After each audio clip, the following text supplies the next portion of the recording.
introduction. Good afternoon, everybody. It is really, really great to see so many people out after such a long period. It is good as humans to see other humans and to interact. And on that note, please join us for a drink after the event. So probably our look today, we're going to have a look at position, where Vietnam is against the region. We're going to run through 7 asset classes, have a look at some history, have a look at what the outlook for those asset classes will be. And then finally, we'll just look towards a couple of thinking points on what may happen for the rest of 2022 and how that may serve you. So, Year of the Tiger. I hope it's a wonderful year for everybody. Year of the Tiger, we cast around with our normal Feng Shui elements and Feng Shui advisors to see what that would mean. It's pretty important colours in Feng Shui. So, we had a look at what colours would be important. Brown seemed to be interesting, and then we got another feedback brown wasn't that interesting, so it's lucky and unlucky.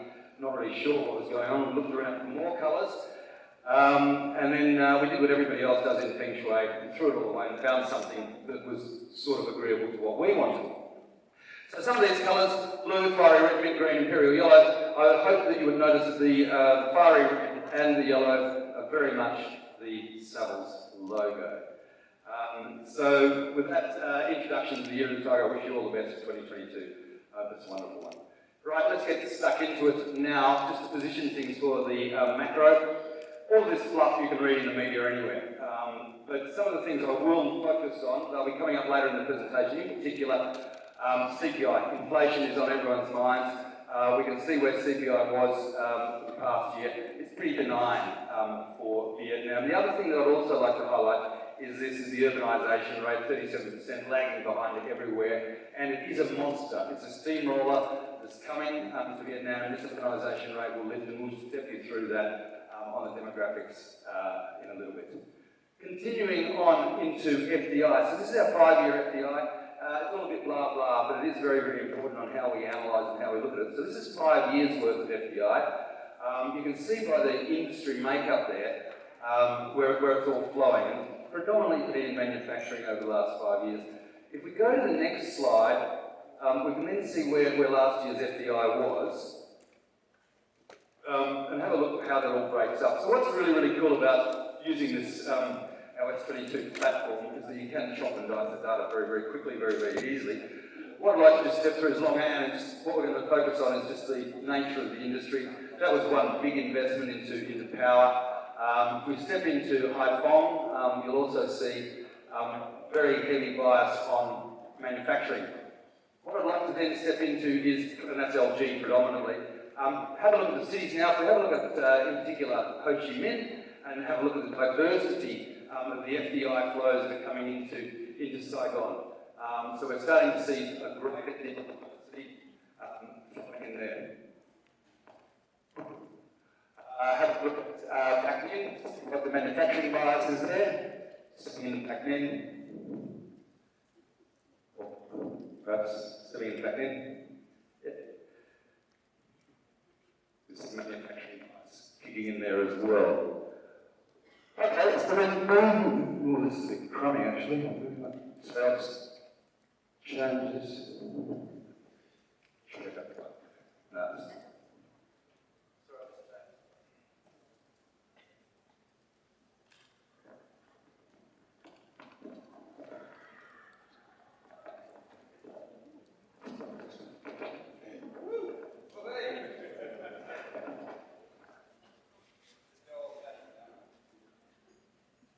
Right, okay, so moving past FDI, and let's have a look at something that's really, really interesting on the next slide. This is what's really, really cool. We really like our demographics. What we've done here, we've put our 2019 and also the inter-census period, so we get a really good understanding of the movement of populations. Vietnam's pretty cool. We've got a pretty good spread of the generation. As you can see, we're moving through all those millennials, Gen Zs, Gen Xs, all the percentages are there. But what we can also see is where the people are moving to, and what's in particular really cool about this, you can see where the needs will be, particularly for some of the property. Bin Yung, working very, very strongly. We can see the immigrants, where they're all moving to, obviously, Bin Yung, Bac Ninh, heavy worker presence. Where are they moving from? You can see where they're moving to, and therefore what the needs are likely to be. But where are they moving from? If you have a look here, this is where the immigrants are. You can see that all of these provinces, Chang, Anzang, Khao Mau, Dong Tap, virtually all the Mekong. So out of those, I think there's 9 or 10 there that are pretty much the Mekong as the immigration cities where they're moving out of. We'll have more on the demographics later, but that's a little bit of a taster at the moment. So then having a look at some infrastructure. So this is just setting the scene as we drill into the property classes. So infrastructure, this is the Greater Ho Chi Minh and surrounds. And Vietnam has a pretty, relatively speaking, a pretty high expenditure on infrastructure anyway. But these are some of the things that we'd like to highlight in particular in the near term. It's happening right now. You're going to see a metro within a year or so. The biggest thing here that we can do is this elephant in the room, Longtown International Airport. So lots of infrastructure happening. There's a lot of spend. There's been another $5 billion promised as part of the stimulator directly on infrastructure in the next immediate short term. Let's have a look at Ho Chi Minh's infrastructure itself, Ho Chi Minh City, so we get an idea of where the infrastructure is going to be deployed and how that will affect values. Infrastructure, remember, single greatest influencer on value shift and change. So what we've done here with the infrastructure, we've stepped it out each year so you can see how the infrastructure will change around the city. And then that way you can see, we drill in through 2022, you can see what's going to happen where the effect of that infrastructure will be, coming through, stepping through the years. You can then see how each of those infrastructure projects will affect the various locations. So lots of infrastructure spend, lots of things happening, always going on, and it does change the value arrangement enormously and quickly. It's all happening now. Okay, so let's move from that general stuff now into the actual asset classes. First thing we're going to do is we're going to have a look at the retail. Retail, not without poor fortunes over the recent past. Let's put that behind us. What you're looking at here is a snapshot of the metrics. So we've got, this is modern retail formats, 1.5 million square metres of modern retail format. And, you know, surprisingly, these rents and occupancies for modern formats have held up remarkably well. Just remember, modern formats, generally, the tenants are a little bit more sticky than street shops and more traditional retailing. So tenants are a little bit more sticky, tend to stay for a longer term. But pretty good performance overall for a sector that's been under a lot of pressure. So that's our immediate snapshots looking okay. Let's have a look at some of the history, what's been going on for 5 years. So you can see over 5 years, non-CBD rents, pretty flat. Non-CBD, I've said it before, is pretty much just replacement style approach to property. So you take the old buildings away, you put new buildings in. It's the same retail catchment. You can't generate any more sales, so for your rent will be pretty static. So that's why you see the non-CBD rent not changing too much.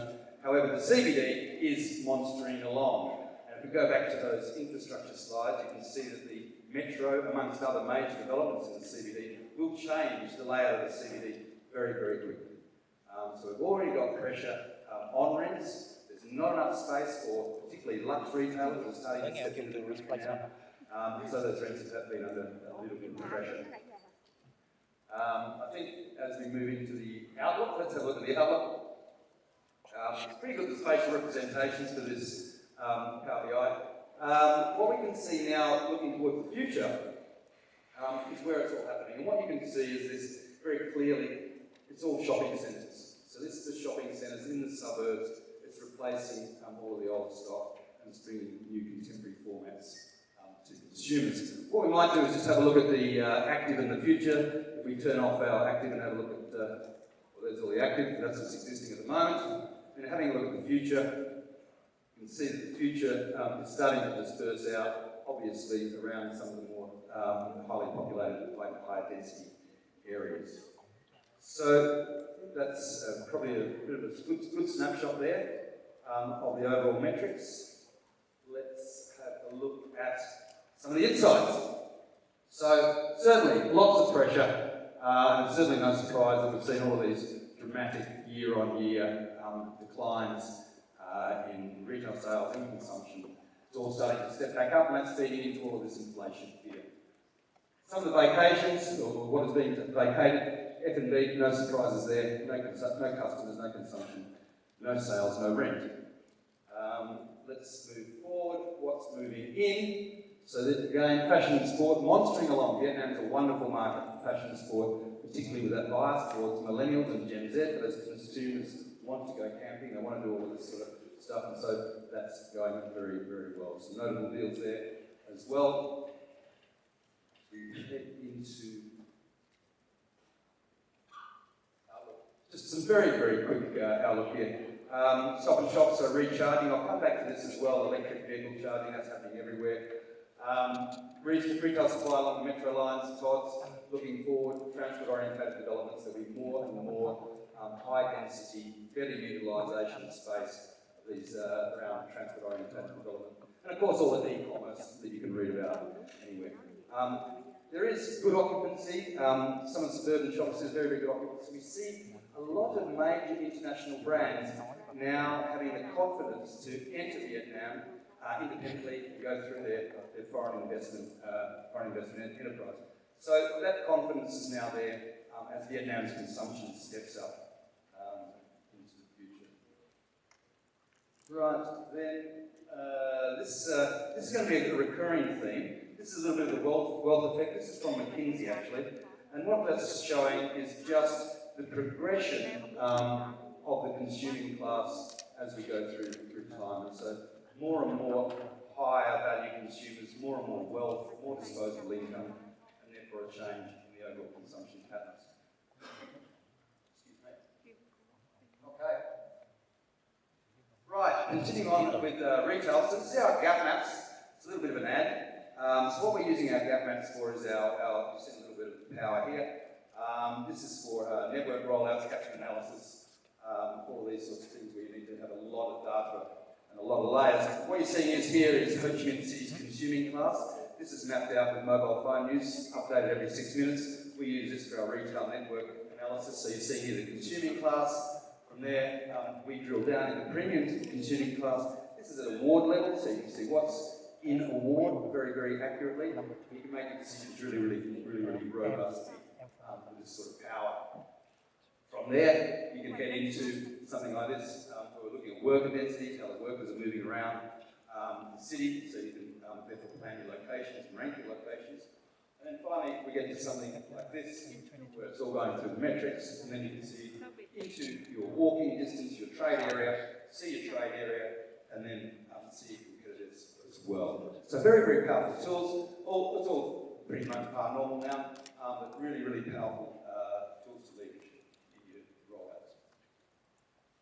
Finally, using our gap maps, what we did here was a very interesting thing on one of the best managed malls in Vietnam. This is Crescent Mall, Savills manages that. We wanted to know all about the consumers there so the marketing plan could be done.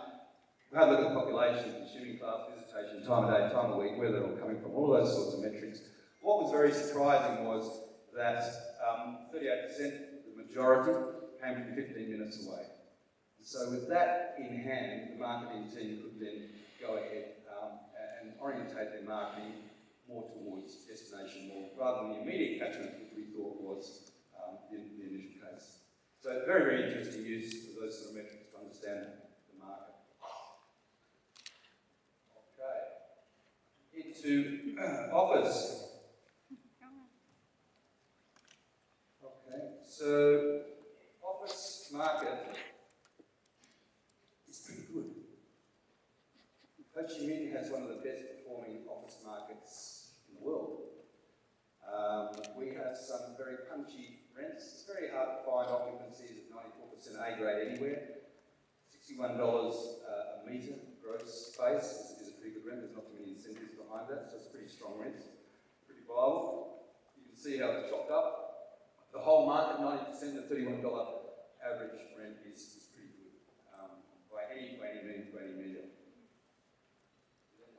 As we drill through into our 5-year patterns, you can see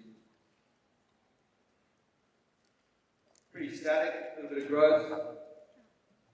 I guess, obviously, again, sticky tenants, the nature of office tenancies, 3 to 5 year leases on the more formal nature property, so you can't move out and stay the course. Generally, it's businesses with longer time horizons anyway, and so the occupancy has stayed up even through the pandemic.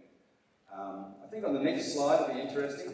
So any of those companies looking for expansion over the next couple of years, you can see there's not much space coming on. So the supply, the rent will stay up, will stay reasonably firm.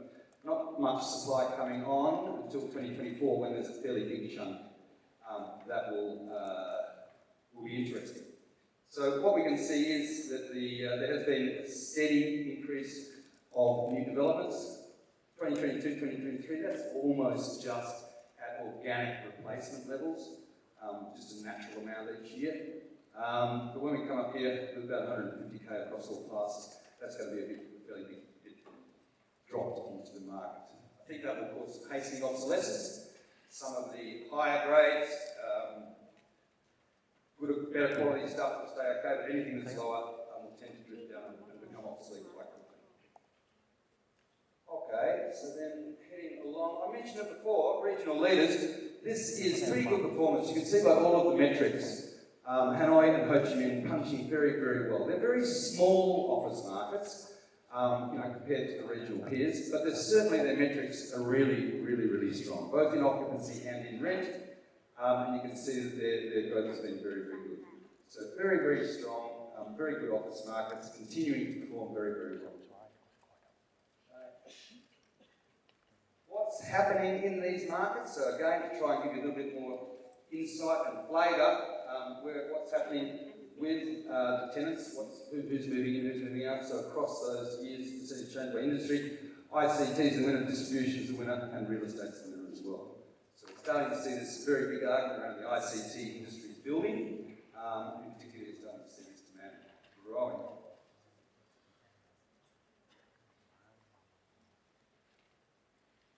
So this is a review of the deals that were done in 2021.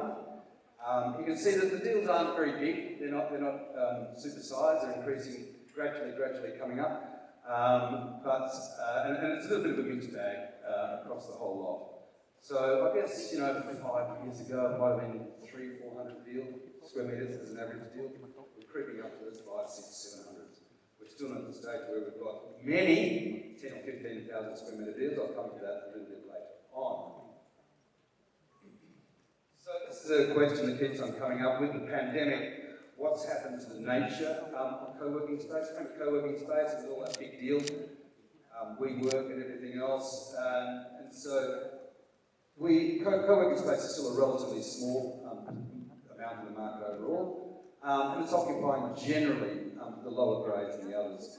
And it's all a product of the way Vietnam is moving from the small and medium enterprises, all those very small guys.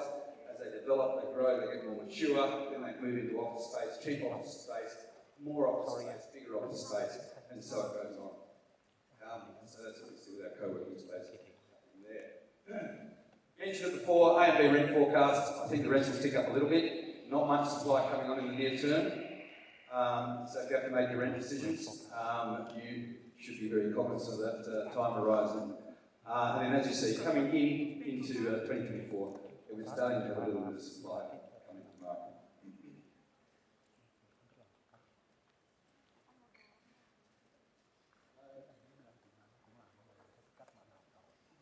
Right. Hotels. It's been a tough old couple of years really for hotels. You can see the metrics there. They're okay. $59 a room, 20% occupancy. It is what it is. Struggle by was sort of pretty low occupancies, particularly in the higher grades. Rents falling to really soft performance. I won't spend too much time on hotels. Have a look at the next slide. 5-star, yep, everything's dropped out of it. You can see the vacancy, monstrous vacancy there, and it's all been pretty tough, really. We had a look at into the next thing, through these. Yeah, 5-star future supply. I guess this is interesting because in the near term we are starting to see quite a few rooms being added to the CBD supply, so it's going to be interesting to see how they recover quickly off such a low base that we've had. So we've gone through this whole period of very, very low performance. Some of these new rooms coming on will pressure them up. Let's see how that goes. Most of these are District 1, most of these are business hotels anyway. So once we have the kick-off, the Nike whoosh, then I think we can see CBD start performing again. A little bit on COVID, we can see all of that. We know what happened there. I think we can go quickly to the next slide. Yeah, look, it's been tough, there's no doubt. I guess this is the part here, the quarantine hotels have, for a large part, saved. Ho Chi Minh's hotel occupiers, and the occupier, those quarantine hotels that we used throughout the pandemic have given some revenue. Otherwise, it's been a mess. Looking forward to a whole lot of new interesting hotels opening in the near term, in District 1 in particular. And then, of course, all of the international arrivals. Everyone's talking about it. It's in all the media. We don't need to put too much here. We're all looking forward to that happening. Rightio, let's have a look at service departments. Again, a little bit like hotels. Service departments are highly correlated to foreign direct investment. Nobody's been able to be here. No work because everyone's gone home. So it's been a pretty miserable time across the board for service departments. However, it has held up pretty well. Decent occupancies, sort of sticky tenants, not bad rents, and generally okay, quite surprising. Bearing in mind, the service department's under pressure from everyone. They're under pressure from buy-to-let apartments. They're under pressure from hotels with terrible vacancies. They're under pressure from everybody. But this asset class has in fact stood up okay across the board. If we have a look at the 5-year thing, you can see again a terrible drop-off. Increasing vacancies, and generally pretty soft performance. Not so bad, but quite. Okay, moving forward, having a look at the outlook. A little bit of stock, nothing, there's only 300 rooms here, remember, so not so much stock coming on across the board. We have an outlook at the insights, and we might see some really reasons for optimism here. All of those terrible things, we all know about that. But we've already covered that. I think we'll just step straight into the next one, which will show FDI. So this is the big expectation. And I suppose I touched on it before on the FDI, particularly for Ho Chi Minh City, but it is quite diverse, the FDI sources. And that diversity is great because it allows all sorts of downstream industries, all sorts of other occupiers, all sorts of other development to come online. And that also equates, it's very healthy demand for the service departments. Okay. Right. So that's all of the commercial classes. Now we've got residential and land property and industrial apartments. So not much supply out there, which is, I guess that's the takeaway, the big statement for apartments, for residential. Generally. So very, very limited supply. And in the face of that limited supply, everything has been going very, very well. Everything that has launched, fresh supply for the last quarter, 91% absorbed. Even with the inventory overhang, it's 71% absorbed. So good metrics, very, very strong absorption. It's a product of all of this money that's flooding around in the domestic economy. Having a look at sales by grade, you can see B catching up, B starting to dominate. Where is it? You can see where it is. We're there. C kicking on, and there's just a little bit of A in the primary supply. If we have a look at the next chart, then we'll be able to see very, very easily. Well, this is a cool chart for apartments. So as far as asset bubbles and property bubbles go, generally they're, I've said it before, generally they're based upon debt overhangs, pressure on debt, calling in debt, and therefore having to take a bath to exit to recover the debt. So when this happens in property, it's there's all sorts of reasons in the run-up how that debt gets there.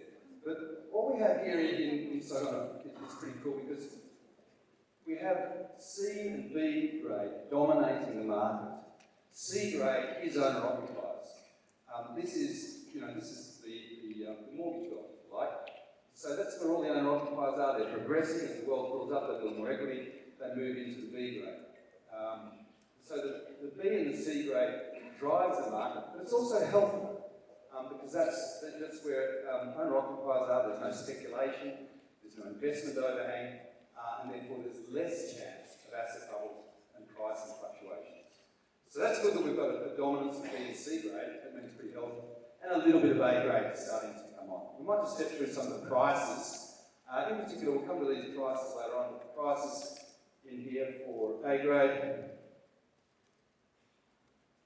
And then, yep, A grade's pretty good. So you can see there's been some pretty mammoth increases in A grade pricing. That's a direct result of new highly priced stock coming to the market. That's great, really, really good. Have a look at our B grade. Average pricing, where is it? What's going on? Again, pretty steady increases. Very, very healthy market. And then finally, into our more affordable, our C grade. It wasn't too long ago that 5, 6 years ago, you'd say you put a C grade up for $1,000 a metre. Like that now. Very, very difficult. So their average prices, remember? Have a look at that. You can see where they have all occurred and what's going on. And those little tickers are showing you what's happening throughout the past year. So very, very interesting picture. Generally, it's one of good health in our opinion. However, on the back of relatively low supply. Let's look at the outlook. So we've had the history. I've said that it's healthy. I've said that the B and the C is the driver. What's happening in the future? It's still the same story. So the vast amount of stock as we move into the future remains to be B and C grade. So that's owner-occupiers. And you'll see this transition from the C grade moving into the B grade as more equity and greater wealth is released and greater demand for B grade comes on. So it's still pretty healthy. Might want to have a look at where it's been now until 2024. Let's see where that is. Pretty evenly spread throughout the city, but obviously District 9 being enabled, District 2, 9 and 7 key markets for the future supply. Okay, moving through. So this is now into our insights.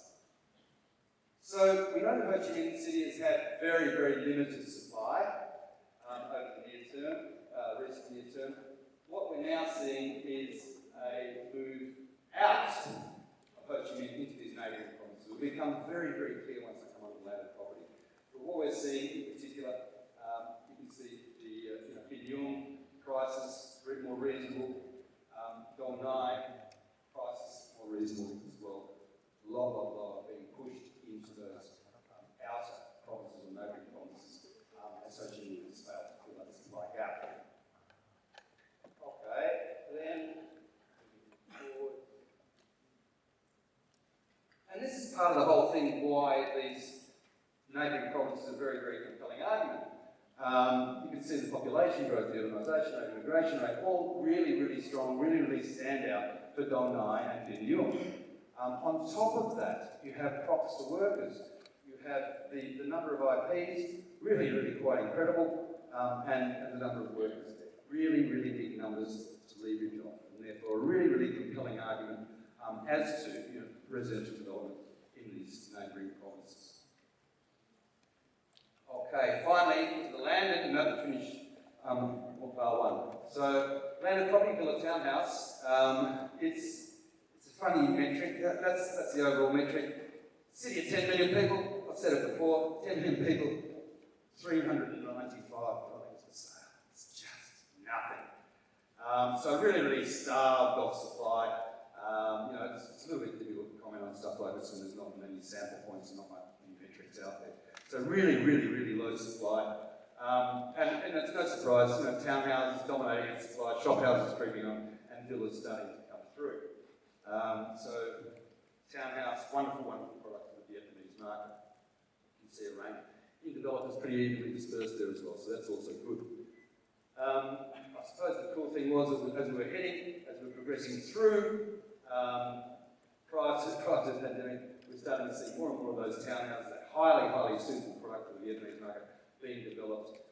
They're all prices per land area, so we might just, let's go to the next one. Yeah, I think.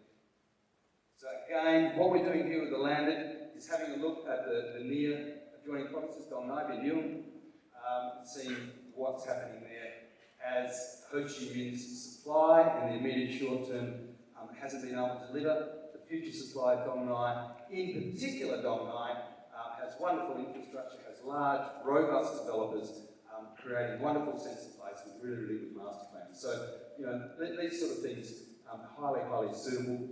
You can see the land area price, you can see why it's a compelling argument. Ho Chi Minh prices versus Dinh Nguyen and Dong Nai are quite different. Very, very modest prices compared to Ho Chi Minh. They have also captured the purchases. Without any supply in Ho Chi Minh, the purchases have moved simply to where the supply is offered. So very, very interesting. I think that will continue over the near term. This is a really cool chart as well. This is showing our escalations. So these prices are pretty good, pretty compelling. It's 2007 3-month CAGRs. You can see that the price across all of those districts has increased very, very well. District 7 and Chittook being beneficiaries. So, as I mentioned, moving forward, it's going to be about the same. Landed property we don't like that much. Landed property is the lowest cost of entry into the property market. It's highly speculative, and we don't actually like land property that much at all. But built form, in particular, the townhouse is a very, very good market. The chart here is very, very interesting. So this is the wealth effect, and it's being shown really, really deliberately and obviously as it moves through the property. So what it's showing is the lower price stock as you move forward, and higher price stock coming in within those demarcs at being more dominant within the market. So it's really, really interesting, that wealth effect moving through into the residential market, more and more of the higher price dwellings coming to the offer.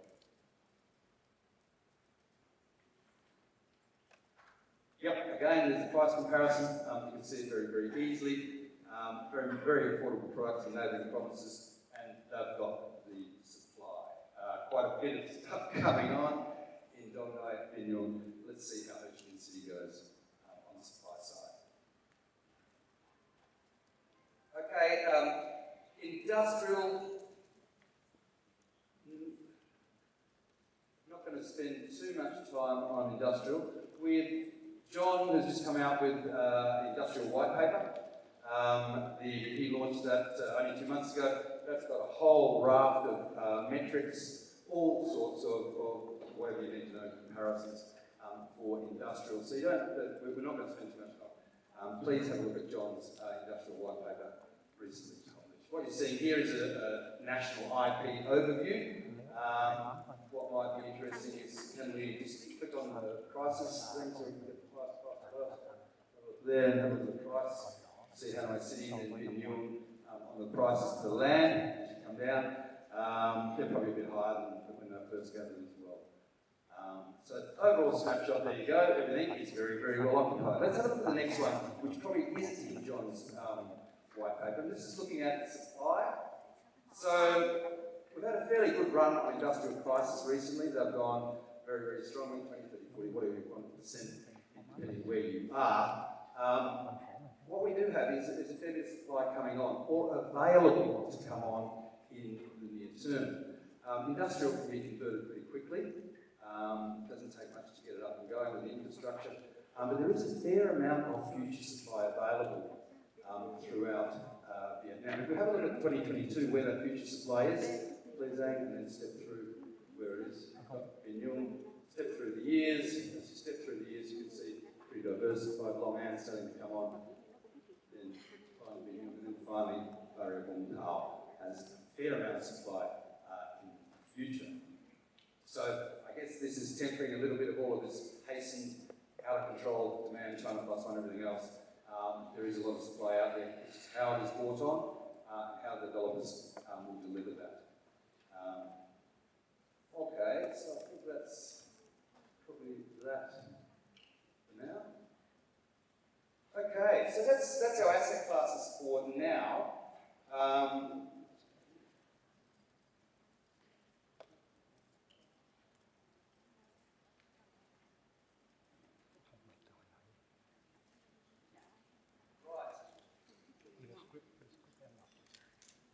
Okay, we'll move through now.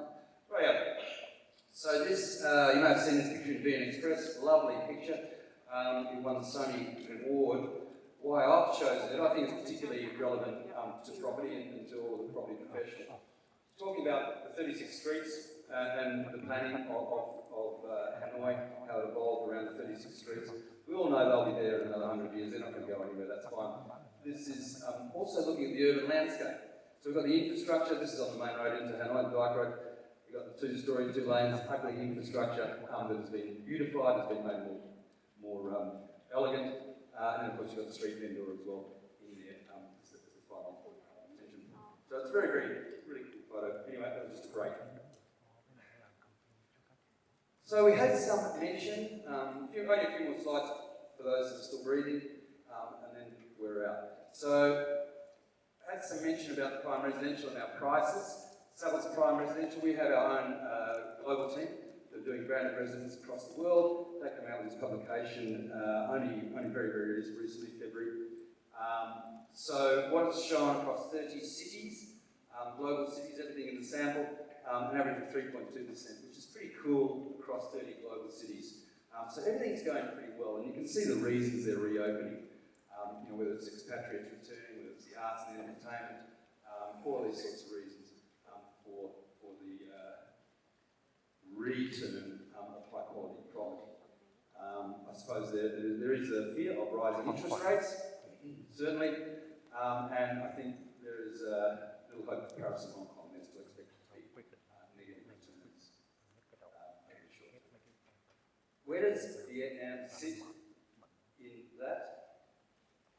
So that's all the prices there, prime selling prices across 2021. You can see Ho Chi Minh is pretty much in the middle there. These are average prime prices as well.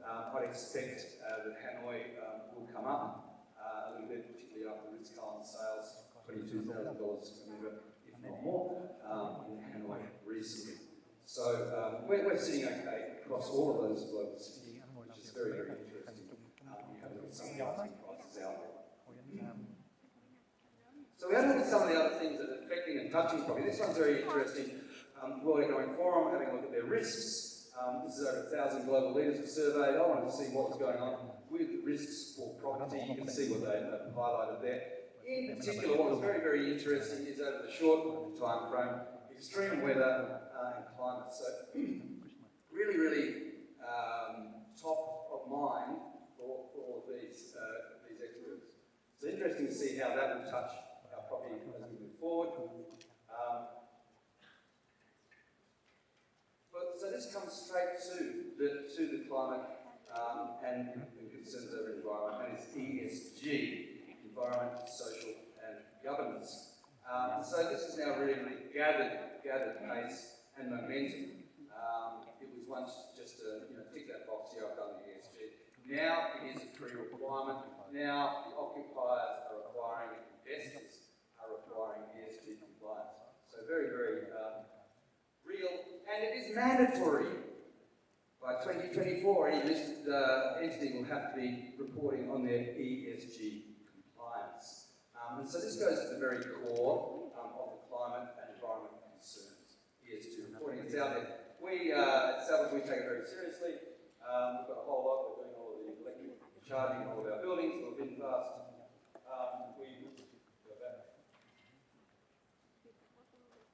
Energy savings, we've introduced energy savings in all of our buildings. Very mindful to cut down costs, so that's there. We have got a partnership with Edge on the classification side, so that we know who's being classified, can move that along very quickly. We partnership with WWF, which has nothing to do with pandas.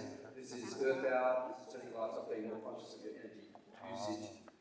We also provide diversity. We've got a very high female content as well as leadership within our leadership group. And then finally, we have our Savills Cares campaign. We are very conscious. We don't go in property awards anymore. We're donating all of that money to property awards to the community. So we're very conscious of ESG. And we also recently got gold certification for our new offices. I invite you all to come to our office and have a look at our beautiful new refurbished office with gold cert. Okay, that's the ad done again. Reigning capital And this is about the health of the domestic economy, where all this money is going to go. So without the gold day the other day, we're already about 8% up year on year. Stock market, Stephen Murray, these are your numbers, monstrous new numbers, 226 new accounts in December, a little bit under 5% penetration, still a long, long way to go. Stock market is monstering along. Bank deposits, very, very curious. It's been a little bit of a tail off in bank deposits recently. Obviously, the lower savings rates, predication is causing that. 8% per annum. The economic entity has grown at 18% per annum over the last 5 years, leaving a casual 475 billion of dry powder sitting around in deposits. It's a lot, right?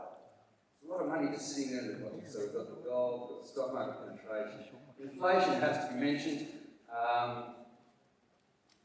It seems to be moving quickly in many of the other major economies, less so in Asia. China, nothing much really. Vietnam, nothing much also. So, whilst inflation is a fear, less so where we're sitting at the moment. Let's see how we go as pressure on workers, pressure on components, pressure on steel starts to flow through the real economy. Certainly, probably an inflation hedge in any event. So, what I'm doing now is building a case for all the money in the domestic economy. We also have remittances. Remittances are into Vietnam almost 5% of GDP. However you look at it, this is again a big number. This is money being sent in from overseas. And so it's varied a little bit. The Central Institute of Economic Management says between 16 and 20% of that flows to real estate. Average price of 200,000, that's 18,000 dwellings a year that is flowing potentially into real estate, just out of remittances alone. So, as I go by, I'm building this case more about money in the domestic economy. DeFi, decentralised finance, yes, it's either it's tokens, it's bits, it's whatever you want to have a look. You've all got it on your phones now, because Vietnam is number 2 in the world. So you all know about it, I'm quite sure.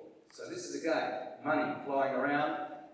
This is a little bit distorted, because Vietnam is biased. It's weighted by PPP, and so therefore it shifts up the scale a little bit quicker than the other countries. But it's still number 2 overall globally. So that's money washing around there. You've got money washing around in DeFi, where are you going to put it? We're probably going to put it into something virtual. So virtual land, we're all about property here. We're not leaving any stone unturned. Almost 2.5 million for some decentralised real estate virtual land. It's pretty good. There's a lot of money washing around. Over $300 million a week is traded in virtual land. Remember that Vietnam is number 2 on DeFi. So if we then get real, where's all this money going? So under the mattress, under the floorboards, or in a feng shui coloured house. So a lot of that money is available into residential investment, residential development, whatever form it takes.